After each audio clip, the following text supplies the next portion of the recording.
All right, welcome to Wait What, the show that exclusively explores mind-blowing topics to prove that magic is real and human beings are more powerful than they could ever know. I'm stand-up comedian Krystyna Hutchinson, and this is my co-host, the coolest nerd in the world, Daniel Pinchbeck. You're also an author of 8 billion books. Well, How many? I mean, 3, 4, 4, I guess, 4 or 5. That's wild. That's so impressive. You're my smart friend, Daniel. So there's so many topics that we got for today that we'll probably not get to all of them. But Sure. if you want to start us off with a favorite or one that's like on the top of your mind. Sure. Well, I mean, it was great. We did our first hangout last week, and we covered a lot of ground. But I was thinking about, a big subject for my work has been this idea of initiation. I don't know what that means for you, or if something you've thought about a lot. When I think of initiation, my first thought is like a kid dying at Penn State because a bunch of frat bros made him drink too many beers on his head. Right, like hazing. Hazing, right. I don't well, know okay, much. yeah, but that's actually not unrelated. Okay, good. Because, I mean, basically all these traditional societies around the world would put younger members of the community through some kind of ordeal. But it wasn't just to get blotto and see if you could survive like a million Jello shots. It was like to sort of experience other states of consciousness. Oh, that's way more fun than Yeah, PBR. and actually sort of have, direct experiences of, transpersonal, visionary reality and so on. And this is like still you find this in a lot of indigenous cultures. Oh, okay. And it was often very much like the young people would be, it was almost like you couldn't really become an adult until you went through some kind of initiatory process. Is that kind of like a bat mitzvah, a bar mitzvah? So, yeah. Except no psychedelics, unfortunately. I mean, I guess, those are kind of like, that's like a leftover, like a vestige or confirmation. Is that what, when you ever, Right. And quinceañera when you're 15. Yeah. Right? So like, for that, for me, that's been a very interesting topic to try to understand, like, what happened to the modern society? Like, all these cultures around the world think these indigenous and traditional cultures found it really important that young people went through kind of visionary experiences. That could include, taking a psychedelic plant or doing in Australia, the Aboriginals were doing something called a walkabout. What's that? They would just be like sent alone into the, into the wilderness. How old? I think like 15 or 16. There's some films about it. Actually, I think Nicholas Roeg made a film called Walkabout from the 70s. Yeah, I mean, you basically find it, I mean, it took different forms, but actually like what this culture in Colombia that I visited called the Kogi, super interesting indigenous culture, they actually have a small group of young boys are recognized as being like the future like elders and shamans and teachers of the community. Whoa. And they spend, I think it's like 6-7 years in a dark retreat where they don't actually see the light of day. And while they're in the darkness, they're taught like all of the sort of metaphysical ideas and practices of the community. And then they're able to kind of be the leaders in a way. And that doesn't psychologically fuck them up? It doesn't seem that it psychologically fucks them up. I met a few of them, and they actually seem totally. Oh my God! Probably more grounded than your average New Yorker. Yeah, I mean it's basically the idea is that initiation has like a few stages. Like Joseph Campbell, right, like wrote about it. Like the idea is that you do something that like separates you from the normal community, and then you're in sort of this different like a liminal space. And then you kind of go through something, like some, series of experiences, vision, that should lead to some kind of visionary insight. Brought on by psychedelic, or it could be a psychedelic. It could be fasting. It could be like wilderness, kind of like being alone on a mountaintop for a week or in a cave or something. But the idea is that you bring this knowledge that you've gained back to the community, and the elders of the community are the ones who sort of like sit with you, and they hear your visions, and they kind of then interpret those visions for you. Like they give you a sense of like your context, like how what you discovered fits in with the knowledge of the group. That's amazing. So they're basically quieting their mind in a way, so to allow more powerful, intuitive senses to come through. Yeah, I suppose I don't know if I'd say quieting, but yeah, I mean they're basically accessing kind of another dimension of knowledge or something. Do you know an example of piece of knowledge that they would come back with? Yeah, one example is this book, Black Elk Speaks, which was about a Lakota shaman when he was a young boy. Sometimes you have an initiation announces itself through like a sickness. So he had a terrible illness and sort of hovered on the brink of life and death. I think he was quite young, like 9 or 10 or something. And during this period, he had all these visions of the sort of Native American gods and what would happen in the future and so on. And so when he got better, the elders heard his visions and they thought they were important for the whole community. So they acted out all of the visions. They created like a pageant. So it's like in our society, if somebody gets sick and has a bunch of visions, they're thought of as like psychotic. Right, let's give them meds. Yeah, well, let's give them meds. We don't recognize that there might be something like profound or value. Oh, that's a shame. Yeah. Wow. Have you ever had a type of initiation? Yeah, well, I think a lot of people, in our kind of postmodern, kind of neo-spiritual culture begin to realize that it's something they didn't have, and then they find it in different ways. Gabe, could you put that book cover, the Biology of Transcendence, up? It's a really beautiful book by this guy, Joseph Chilton Pearce. And the sort of theory in this book is that we have a sort of neurophysiological need for kind of initiatory experience. Like it's actually hardwired into our neurology. And that's why like when people become like adolescents, teenagers, they feel this like deep yearning, like they feel there's something really important that they're supposed to do. And often when they talk about this feeling of like this thing they're supposed to do, they like they put their hands on the heart. So it's very heart-based. Wow. I wonder if that coincides with like hormonal surges in a person, like or if anything, if that gets blamed on that or something, because kids don't get taken seriously in that way at all. Like teenagers are not as respected in American culture anyway. Yeah, that's part of how our whole thing is like super fragmented, But yeah, it's hormonal. But I guess his perspective is it's almost like the sort of like the sort of wetware of our brain can't reach its like full functioning until we've had some kind of like transpersonal or transcendent experience. And essentially, without it, people are kind of trapped in a kind of perpetual like adolescence, like they're like kidults, like I know a lot of those. Dated a lot of those. Yeah, of course. Let's say somebody like Donald Trump is like the ultimate example of a kidult. So they age, but they're still in that sort of me focused, that self-focused thing.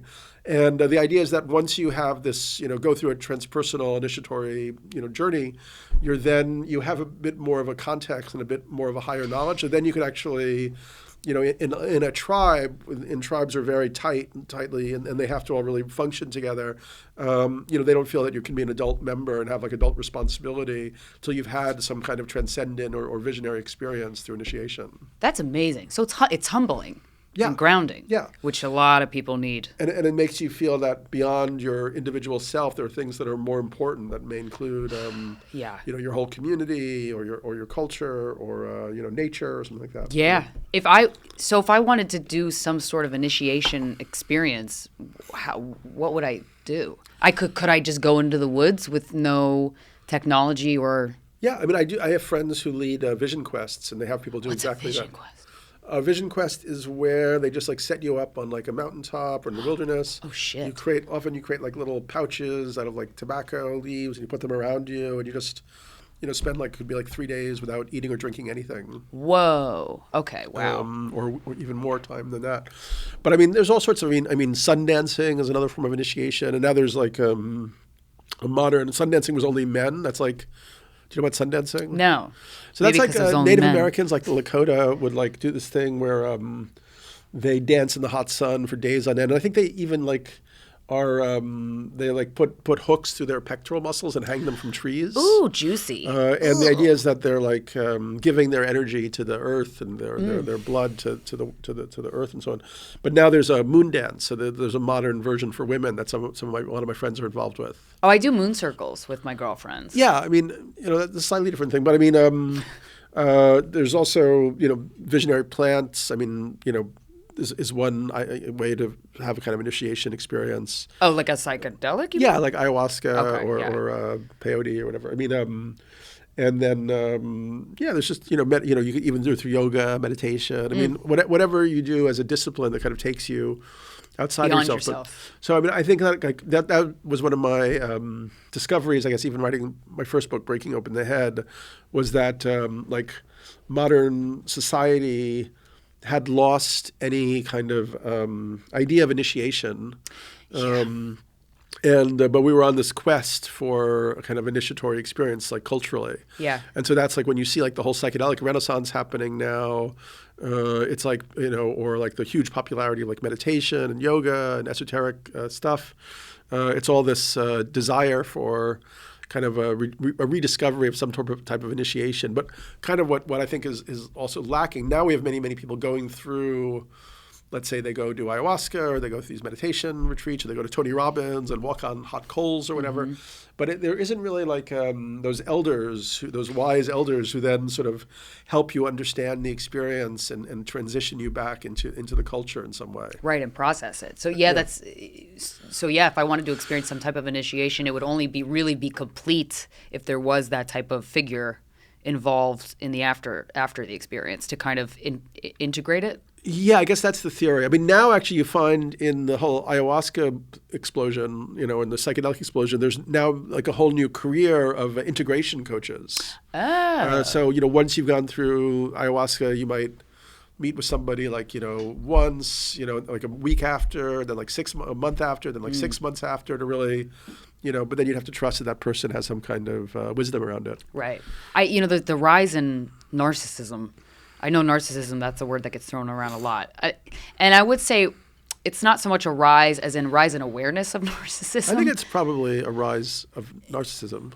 And I feel like people like a child adult Donald Trump, kind of gave permission for people to be like, he thinks like me and I'm right, he's right, so I'm right, and kind of fan the flames of people's narcissism a lot. But like it seems like some type of initiation could potentially be a cure for narcissism in a way. But then you got to have the narcissist has to want to do it. So you really have to trick a narcissist into doing it, really. I mean, I think that can be done. I mean, tricking them? Well, I mean, it's not really, it's like, I think a lot about like sociopaths. I mean, there's a relationship between narcissism and sociopaths, I guess. I mean, so for instance, like if you go to like, the Burning Man festival where I used to go all the time. Oh, I want to go to that so bad. You do? Yeah, because I love the idea of trading goods and services. Well, it's not, you're supposed to give, it's a gift economy, not like a trade economy. Yeah, I like that. That's so cool. And then also I'm really into like acting like a child, as much as I can, but just not so much that, but more like really falling into your childlike imagination that we all have, but we just kind of shoved down in a deep, deep dark hole, never to be seen again. Something like Burning Man like makes that come out immediately. Like I love Meow Wolf, that installation artist. He has this thing called the Omega Mart in Las Vegas. It's a fake grocery store with fake products that you can purchase. But they're very sarcastic tone, and then some of the freezer doors in the grocery store will lead to caves, and I'm like, this is your childlike imagination. Just all of a sudden it blooms in front of you as you're experiencing this art installation, and I feel like something like Burning Man. I think of like fun orgies and drugs and costumes. Yeah. And just being a child, like, really leaning into your childlike imagination. Yeah. Well, I mean, I completely think you should go then. Yeah, I'm going to do it. I went many times. I went like cool. 18 times or something. Whoa, damn. Are you, when you go, do you stay like, do you do like a fancy trailer or do you do like a tent?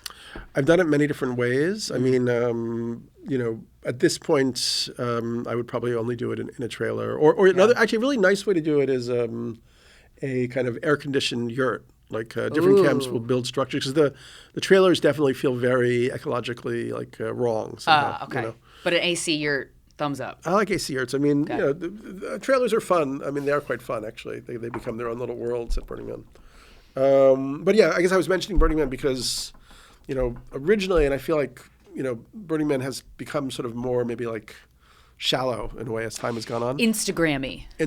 But Burning Man is the wall of angel wings in LA of festivals, it seems. Yeah. It's turning into that. Yeah, for sure.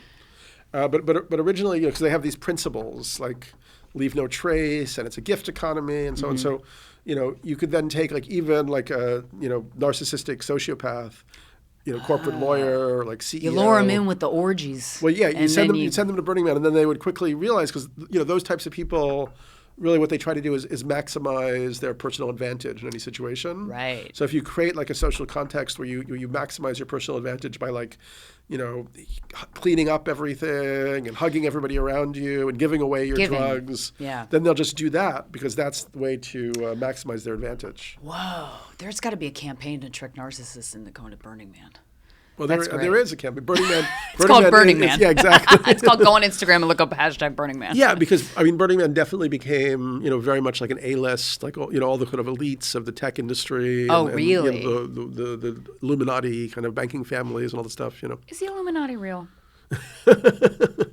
Well, that's interesting. Beyonce That's an interesting question. What? I'm obsessed with Beyonce. It's a question that has been pondered by my friends and I for so long, and a couple of them that are like, dead set on yes. Yeah. But secret societies have been around forever, and there's the fact that there's billionaires on this planet, like that's fucked up. And I'm like, that makes sense if they have a club called the Illuminati. Yeah, well, the Illuminati is definitely something that existed. There was Freemasonry. Mm-hmm. There was this guy like Adam Weishaupt, who was like a professor in like the late 18th century. And it looks like he was kind of, if you read his stuff, sort of like a nihilist, like he just wanted power. And he saw that there would be a way to, create power and sort of control society if you could infiltrate like Freemasonry and these other secret societies. So the Illuminati were like an effort to infiltrate these secret societies, which had a lot of like Freemasonry is also super weird and interesting. A lot of the founding fathers were Freemasons, right? A lot of Harvard guys, right? Well, George Washington, like if you go to his tomb, it says, Freemason and first president. Whoa. So they took it very, very seriously, and it does kind of relate to this other topic of initiation in a way, because in a way it was like it has all these different like great grades and so on. It's created this kind of like idea of an initiatory kind of like order in a way where you have to pass these different levels, but my sense is that they somehow didn't really have much connection to kind of true esoteric knowledge. That they had some like it was almost like what a cargo cult is? No, sounds boring as hell. No, cargo cult's pretty interesting. Cargo cults, I think it was like the South Pacific, like in the Second World War, there were these islands with these like natives, and these sort of Americans came and set up like bases and brought like bombers and jets and so on.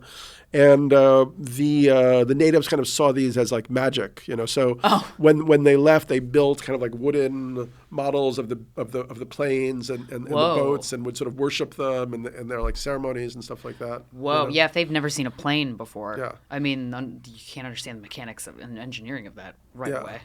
But I would say that so then the Illuminati, like it does look like there was like the Bavarian Illuminati, and it does look like Skull and Bones was actually an American offshoot of the Illuminati.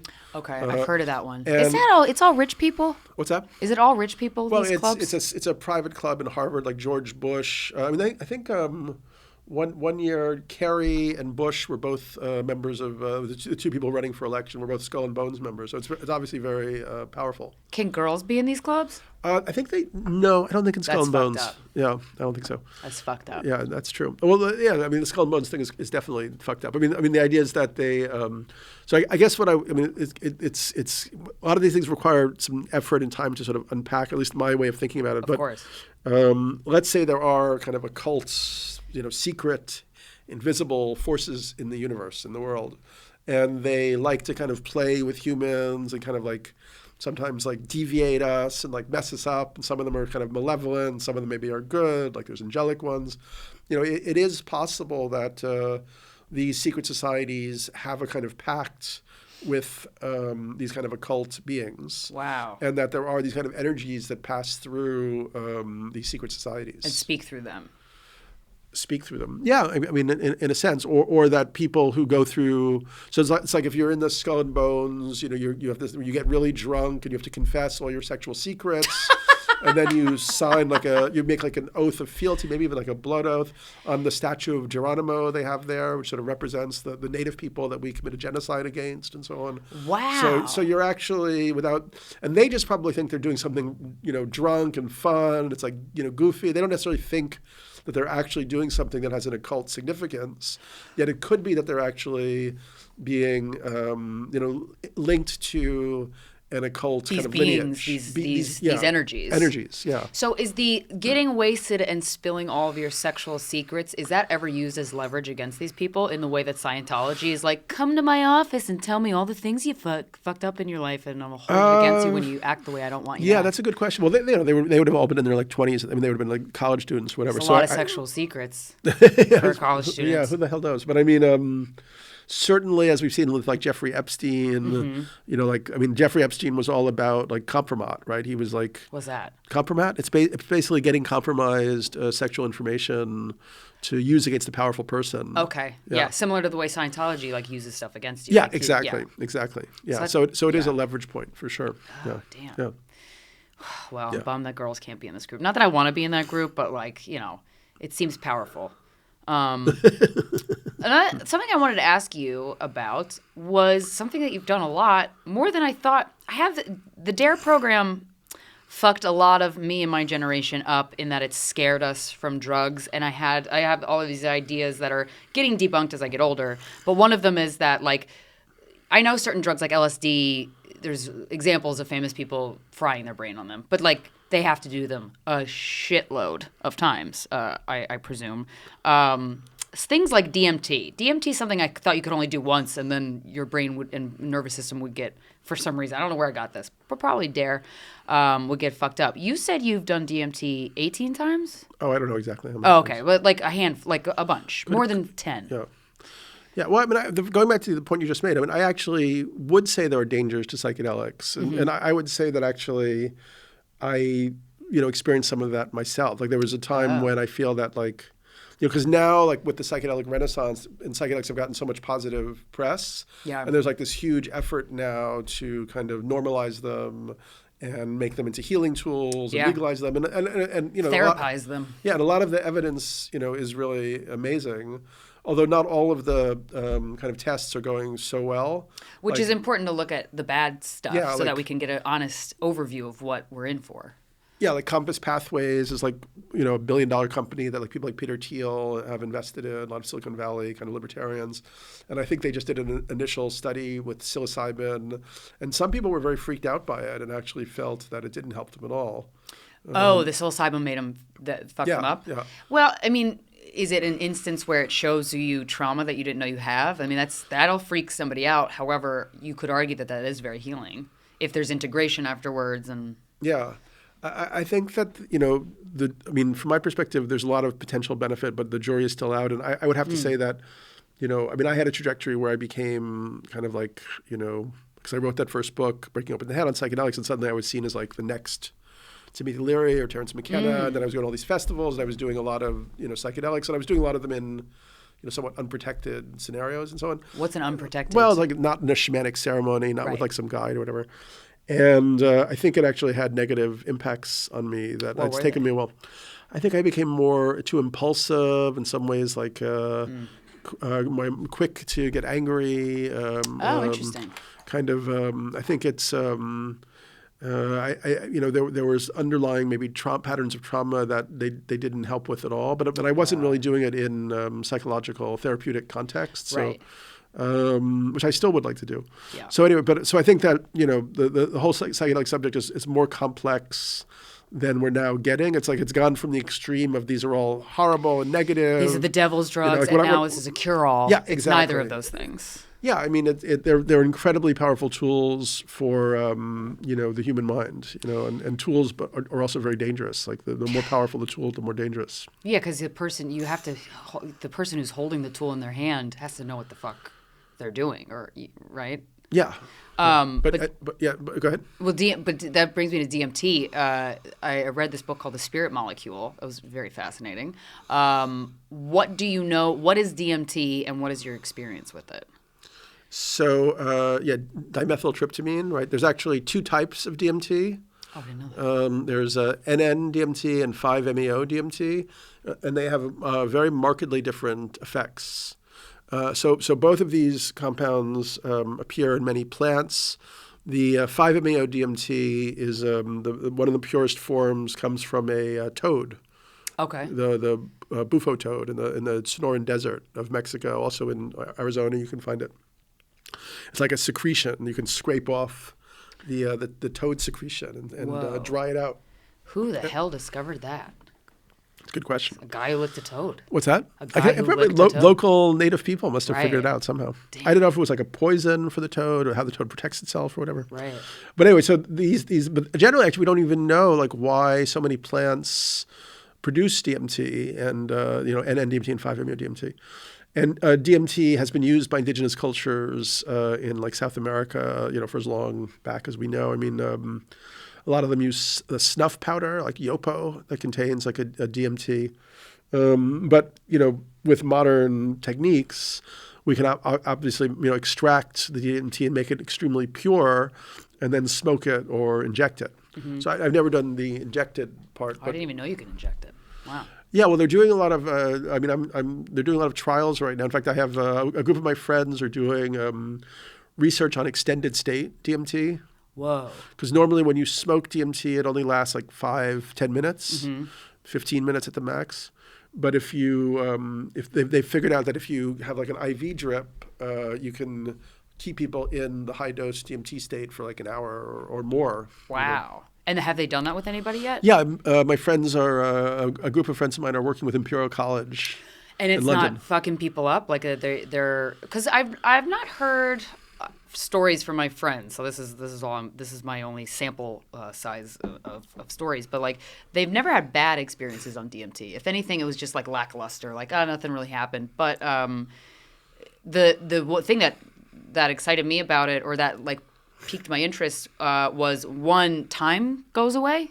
You experience timelessness in a way, like you're out for 10 minutes, give or take, and when you come back, you don't know how much time has passed. That's very intriguing. And also, it seems like you just meet other beings that give you information that's kind of invaluable. Not everybody. My one friend had a very lackluster experience on DMT, but I wouldn't use that as statistical sample. I mean, Yeah. most of the people have insanely amazing, crazy experiences. Can you give me some hits of like what experiences either you've had or people you've known? Give you many, many hits. I mean, it's a long story.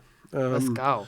So, but I just was like, yeah. So I mean, essentially, what's so many things are extraordinary about it. I mean, but one is that you smoke it, and within just a few seconds, it's like you're shooting out of a cannon or like a rocket. Like your soul is? Yeah, it's like essentially this world that we're in completely dissolves, and you enter into like a completely immersive other reality, like a hyperdimensional reality that has like different colors, different geometries, and it actually feels more real than this one. And actually, there's a number of different levels of DMT. Like some people will experience going into like a completely real other world, like they might be on like the surface of another planet. Or I heard one story from a guy who found himself in a nightclub where the devil was the DJ. And he was standing, next to the devil's turntable, and the devil was playing. The devil would be a fucking DJ. Then the devil looked over to him and said, when you recognize yourself in everything you see, then you become everything. And then he went back to playing music. That doesn't sound very devil-like. That sounds very godlike. Well, yeah, there you go. I mean, my experiences, as I said, there's these different levels of it. You sort of have this, I remember sort of going through this kind of sort of this tunnel that has all these like symbols. It feels like it has all like the symbols, like sacred symbols from different cultures and so on. And then you end up in, like, as I said, there's a series of sort of like chambers. Then for me, there's this like ultimate chamber, which is just so incredibly different from this reality that it's hard to discuss in language. Really? Yeah. If you could give it a whack, what would you? Well, yeah, but I wrote about it in Breaking Up, and then it was like, I sort of said like Tibetan mandalas meet like Walt Disney World in like the 25th century or something. Wow. I mean, there's definitely a sense of like, it's almost comic. It's almost it's very ecstatic. I mean, it's when you come out of it, you often feel a sense of awe and ecstasy. Wow. And it feels realer in some ways. Yes, than, it than feels reality. more real than this reality. Wow.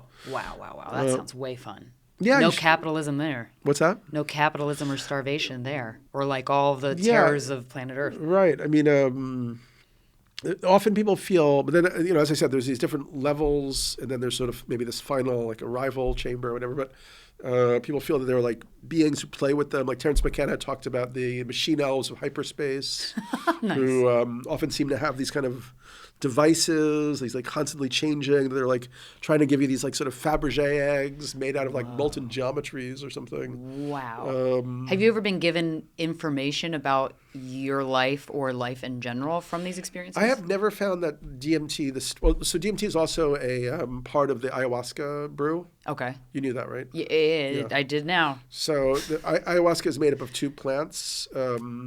One of them is traditionally is Psychotria viridis, which contains DMT. It's like a shrub, and the DMT is in the leaves, like dark green leaves. And then the ayahuasca vine, which is this thick, ropey vine that actually kind of grows in the sort of double helix, like sort of like DNA like form. Oh, wow. That contains other chemicals called beta-carbolines that are actually like natural MAO inhibitors. Okay. So essentially, if you were to eat DMT without the ayahuasca vine, it wouldn't have any effect at all because they're enzymes, because it's a chemical that we naturally produce in our brain. So there are chemicals in our gut that recognize it instantly and just neutralize it. Okay. So it's only when you eat it, you have to eat it with the ayahuasca vine. If you sniff it or you smoke it or you inject it, then you can do it just on its own. From what I recall, DMT is released when you're born and when you die from the pineal Well, so gland? that's a theory, and Okay. that's from Rick Strassman's idea. I think we maybe even touched on this last time. I can't remember. But Strassman was a practicing Buddhist, and he developed this concept that maybe there's like a sort of a compound that is like a link between like this world and like the world of the soul in a way, and that like maybe in the development of the fetus, this compound starts to appear that brings the soul into the body, and then at death something happens and it releases that.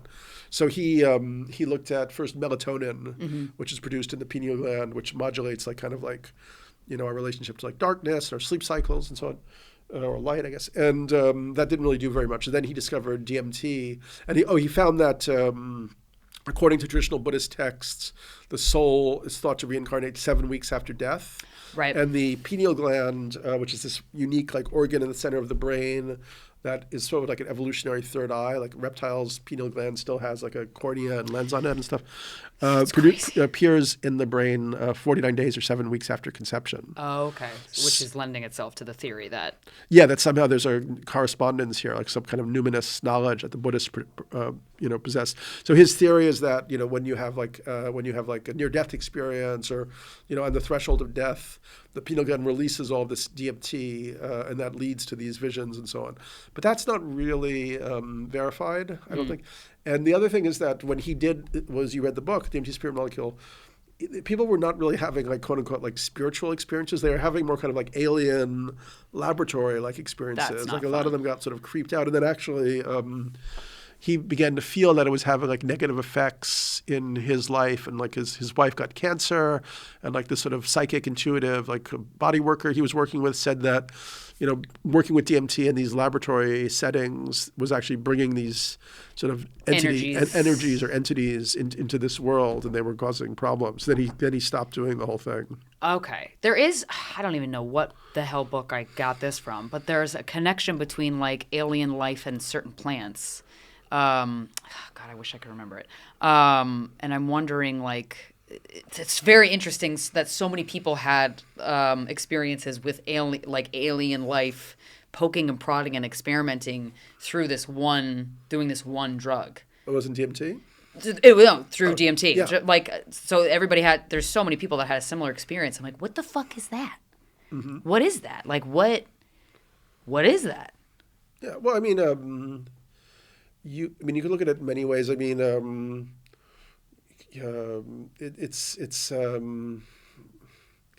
yeah, I think that's it. Sometimes things are a little bit mysterious. That's true. I know. But there's maybe like an other that's like trying to interact with us and or interacting with us in some sense. And our minds are very limited, so we perceive it as something like an experiment or something like a poking or prodding. Yeah. But that's just like how the best that our minds can do. The human mind. Yeah. I forget if we touched on this last time, but I was just talking to my friend about how this concept that the human brain is designed to not grasp certain concepts. Like, we just can't grasp certain giant ideas. Like, when you think about how big space is, and you kind of just get a little dizzy and your head hurts.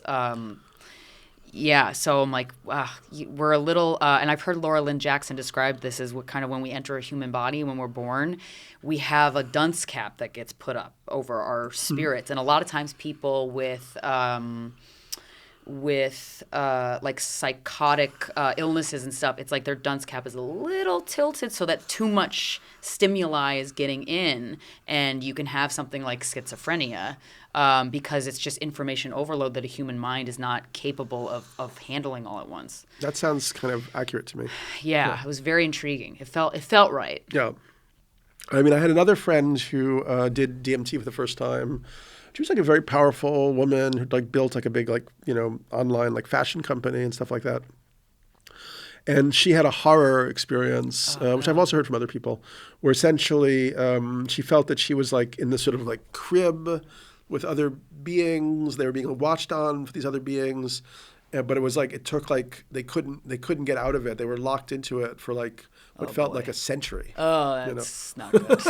That's and she was like bargaining. She was like trying all these different methods, like get release from this thing. Did she set an intention before she apparently did this? In the physical world, while this was happening, she was like vomiting physically and like screaming and stuff like that. Oh yeah. But so she literally felt during the 15 minutes that she was in the DMT space that it was about 100 years she experienced, and there was a series of kind of like these chambers and so on, and what she ultimately the end of it was she was kind of shown like the world blowing up and so on, and she was sort of told that that she was somehow responsible, like she had to not just do things to make money, that she had to dedicate her life to service to help save the planet, and this message was like shot at her like over and over again. Wow. Yeah. Wow. That is extremely stressful. Did that, I imagine that made a pretty significant impact on the direction of her life after that? So actually I have to reconnect with her because I don't know where she ended up. Because you can have the most powerful experience in the world, but that's why the problem is that we don't live in a culture that supports kind of like what happens after the breakthrough. Right. Yeah. And you is there any way to direct what kind of experience you have, and either in the good category or the bad category of DMT before you do it? Like, does setting an intention work? No. Fuck. I've never found it work. I never found it worked for ayahuasca either. Okay. People always say, oh, you have to like set an intention. But I think it is kind of like, a little bit it is kind of a culmination of like your life process in a way. So like, if you've lived like a, healthy, decent life and tried to help people, you're more likely to have a healing experience. But I've actually also known people who, were dedicated to healing and the medicine and had many beautiful experiences with it, and then hit a wall where suddenly they had horror experiences on it. Oh, yeah, the horror. Have you had a horror experience? Oh, yeah, many. And what does that look like? Well, I'm like a weirdly constituted individual because I sometimes think that like if you can survive them, some certain types of bad trips are actually the most valuable. Yeah, like you I learn. understand that. It's almost like yoga for the psyche or something. Right. Like once I haven't done ayahuasca very much for a number of years, but the last real time that I did a bunch of ceremonies was in Peru. Just in a very small thing with a famous shaman and one friend and his apprentice. It was a very small group. And one of the ceremonies, also we were doing a dieta, so I was working with another plant at the same time. I think it was called Oyo or something. I can't remember. But anyway, one of the ceremonies, they were hit by it too. The shamans were reeling, but I felt like it was almost like hooks were like tearing my mind apart. And Ouch. I was like, I'm never going to get out of this. Like, I'm permanently like insane. And there's like nothing left.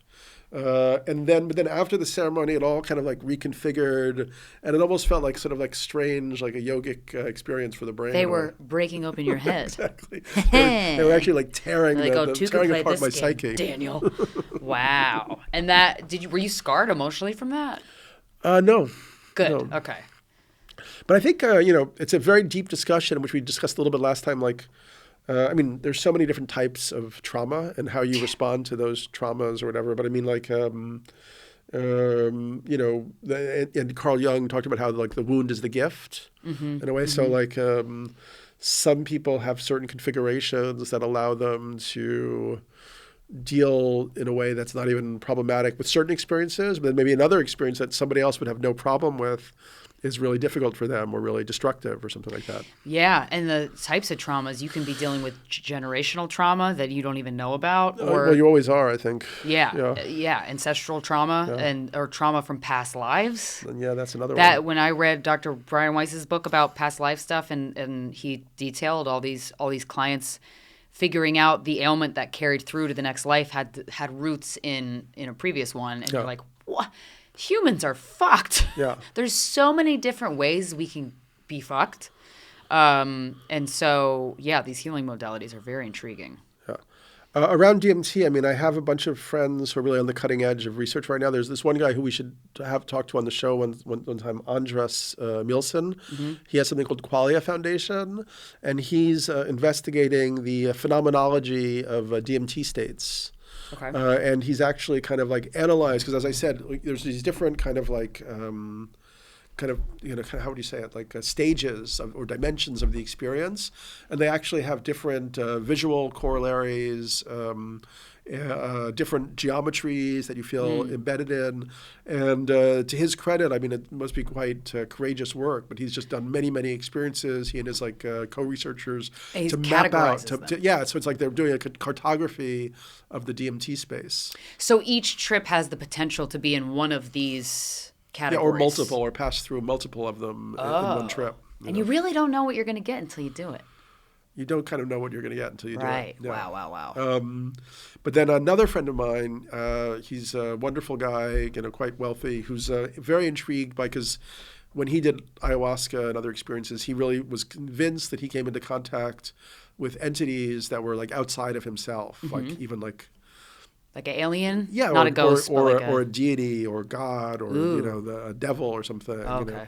And he wants to see if it's possible, using these extended state DMT experiences, to validate the existence of entities that exist in these subtle or infradimensional realms. Yeah.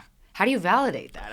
So that's a great question. One of his ideas is to have, have people ask questions of the entities that they meet, but have maybe a little interview, a little Q&A. Have a bunch of people in different rooms going into the experience at the same time, see if they encounter similar entities, seek to have interactions. Does he need volunteers?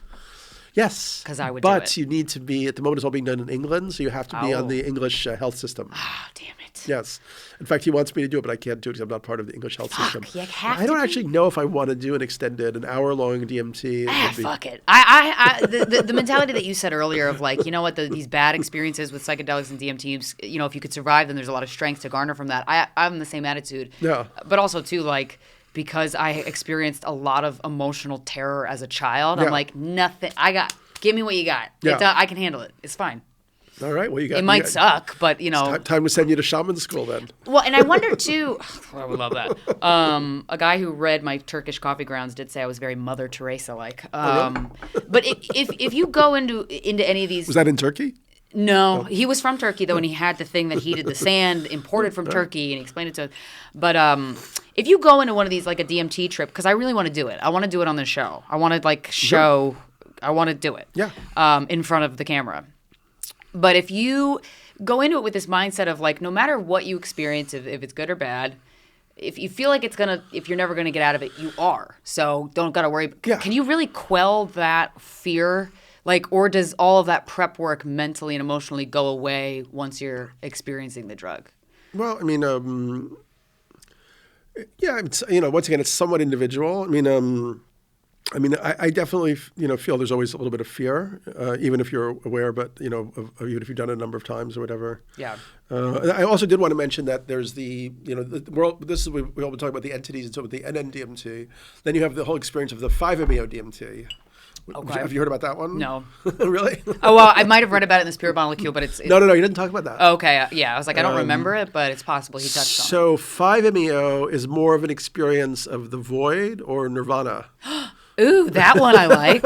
So no devil can like poke at you. Yeah, so basically it's like an experience of like infinite bliss and extension. Okay, that one I want to do for sure. But and so like when you come back into your body, and once again it's also quite short, you remember often like these sort of crystalline white kind of mandala-like geometries that go off into all directions forever. Okay. But it's not like it's like you are that. Okay. You're one with everything and you're connected. There's no ego. There's no self. So there's an experience without any experiencer.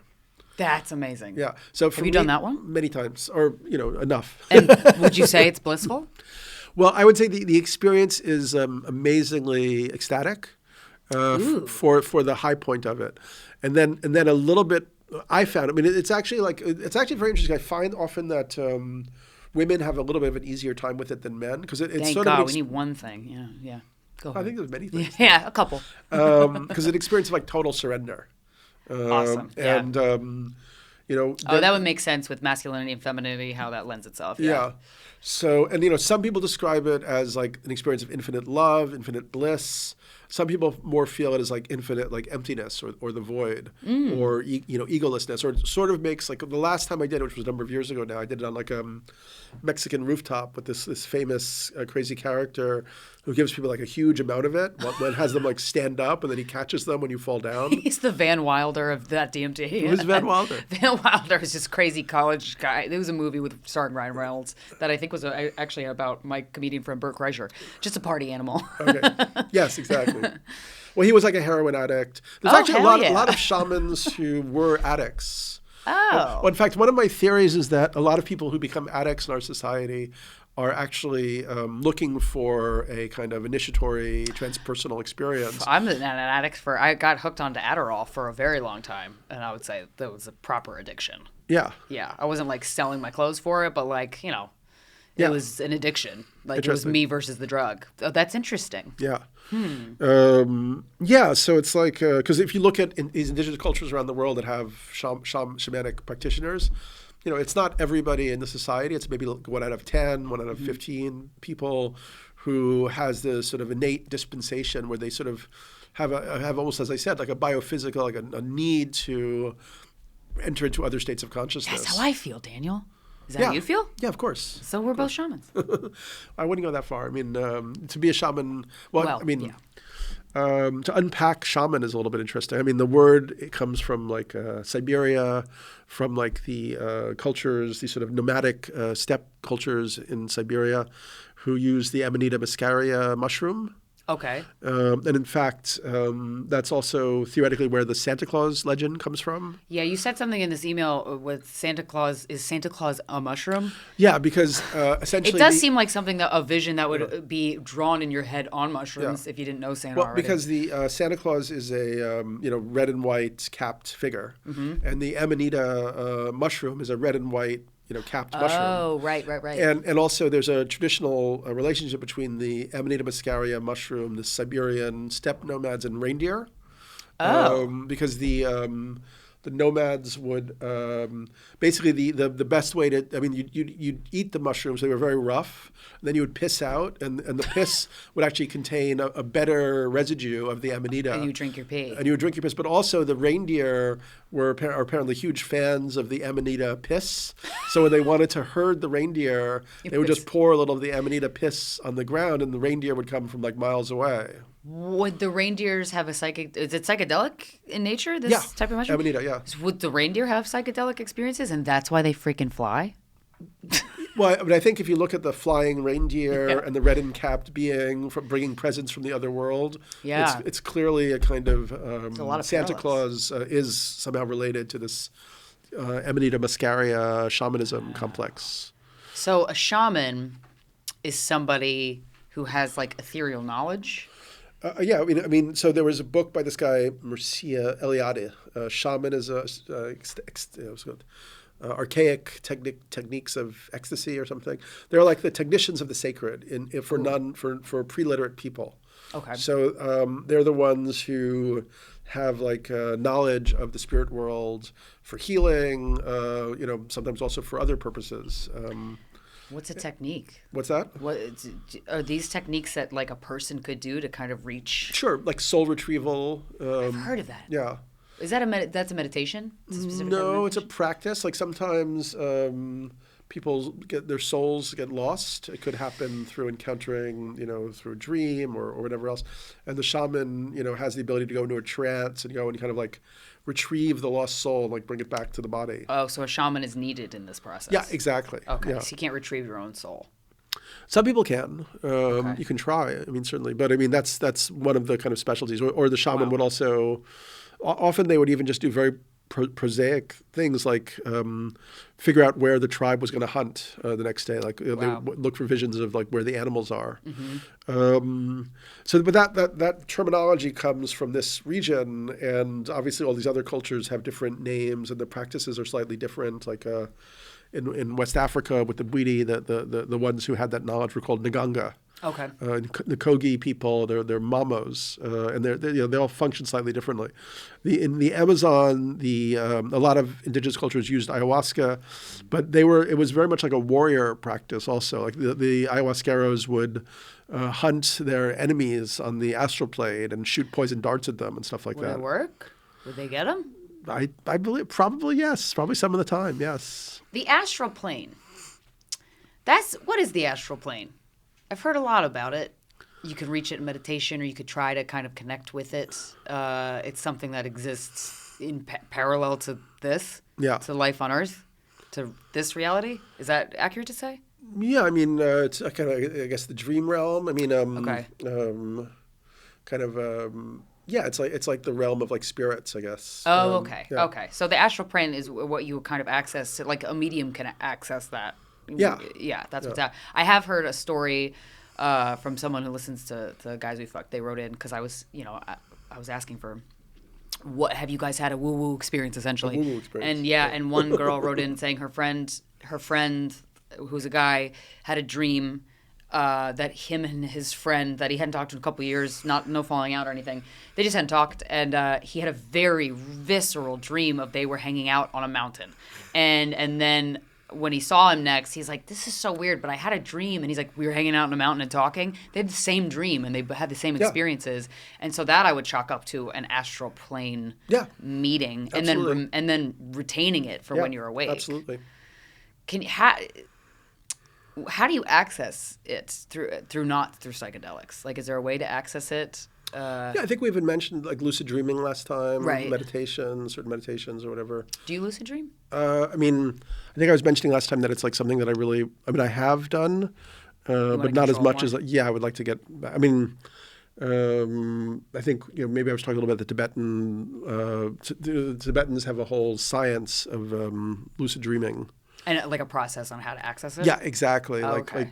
when you at night you do meditations, like symbols on different chakra points. Oh. They believe that the energy of the dream moves to different chakra centers. Like the early part of the night, it's like the throat chakra, which is like communication. So you put like a symbol on your meditation on the throat. And then Visually in your head, you put it. Okay. Exactly. Then later on, you move it to like your heart and your belly and down to your root. The morning dreams are more like root chakra dreams. You just put a black dot on your root chakra. Oh. But when I was doing that, I was having all sorts of lucid dream experiences. The dreams were really opening up like accordions. Wow. But I had to do it it was actually just. I stopped because it was becoming like a job, like waking up during the night, remembering the dreams and all that stuff. Oh, right. You have to write it down and all that. Yeah, exactly. Did you gain anything interesting from your lucid dreams? Yeah, that was many years ago. And I wrote about those experiences in the first book, or maybe in the second book too, but I don't remember so much. Not to shift around too many topics, but some of them were, I was researching at one point the alien very, very deeply, and I had like some dreams of different like aliens, like the gray aliens and stuff like that. There was in my COVID lockdown free time when I was trying to get to all the alien documentaries, there was one that stood out of this group of meditators that go. I think it was in Arizona. They meet and they meditate, and they can actually call in aliens, and you can like see the lights hovering above you. It's not every time, but do you know anything about that? Sure. What the fuck is that? That's insane. Yeah. That's a wait what? That's a drop everything and look into that. Yeah, I have friends who've done that work. They have. Yeah, it's this guy Stephen Greer, who is a sort of ambiguous figure in some sense. How so? Well, I mean, he started something called the Disclosure Project. He's the one who got all these different like army people to come out and talk about working different military bases and like having ships that came overhead and like turned off all the nuclear UFO. missiles. And Yeah, stuff like okay. that.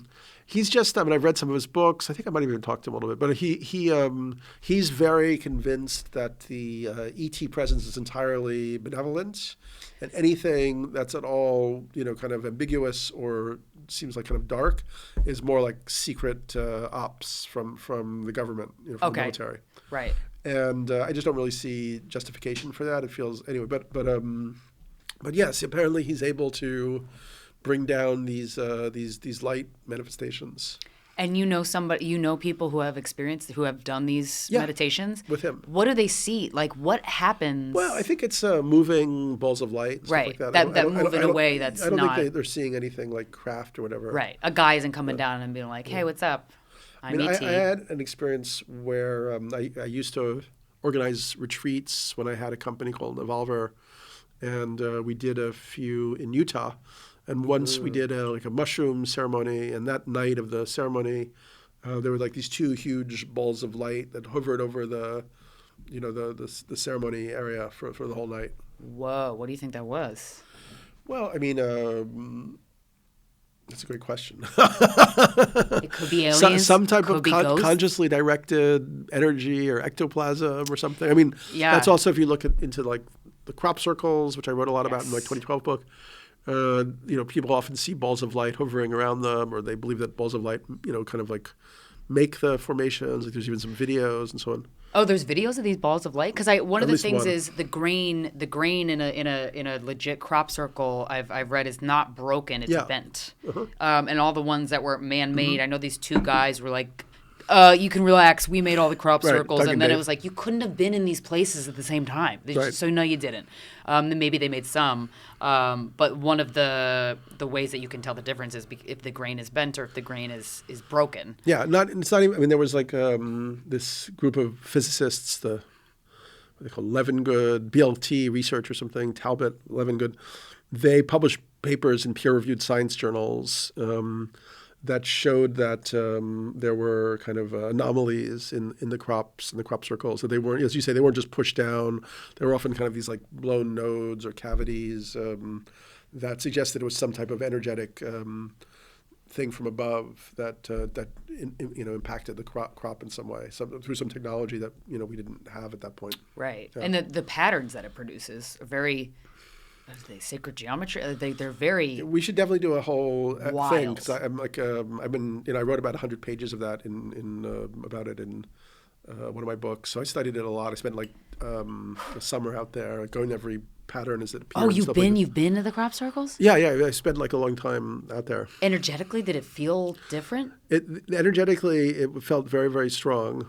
How strong? How so? Just like you were in the presence of materials that weren't originally from here? Yeah, well, I mean, I got fascinated by the phenomenon. I'd written the first book, Breaking Open the Head, about psychedelics, and I was kind of feeling that there must be some kind of, because a lot of times on psychedelics, you see these incredible geometries. Yeah.